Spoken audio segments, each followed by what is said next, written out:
আজকে করলাম তেলাপিয়া মাছের সর্ষে বাটা দিয়ে ঝোল।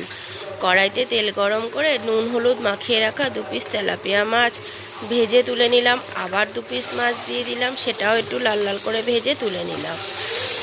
এবার বাকি তেলের মধ্যে ওই দিয়ে দিলাম জিরে ফোড়ন, আর একটা আলু লম্বা করে কেটে রেখেছিলাম সেই আলুর পিসগুলো দিয়ে দিলাম, আর একটা টমেটো কুচি করে রেখেছিলাম সেই টমেটোটাও দিয়ে দিলাম। এদিকে একটা বাটির মধ্যে কিছু গুঁড়ো মশলা একটু জল দিয়ে গুলে রেখেছিলাম। তার মধ্যে দিয়েছি জিরে গুঁড়ো, ধনে গুঁড়ো, লাল লঙ্কার গুঁড়ো, নুন, হলুদ। সেটা দিয়ে ভালো করে কষিয়ে তার মধ্যে 3টে কাঁচা লঙ্কা চেরা দিয়ে একটু জল দিয়ে ঢাকনা দিয়ে দিলাম। ঢাকনা খুলে দেখলাম আলুর ঝোল সেদ্ধ হয়ে গেছে। এবার মাছ দিয়ে আর একটা সাদা সর্ষে, কালো সর্ষে একটু নুন দিয়ে বেটে রেখেছিলাম সেই মশলাটা, সেটাও দিয়ে দিলাম। তার মধ্যে দিয়ে দিলাম একটু ধনে পাতা। একটু ফুটে গেলেই রেডি আজকে আমার সর্ষে বাটা দিয়ে তেলাপিয়া মাছের ঝোল। এই গরমে এটা খেতে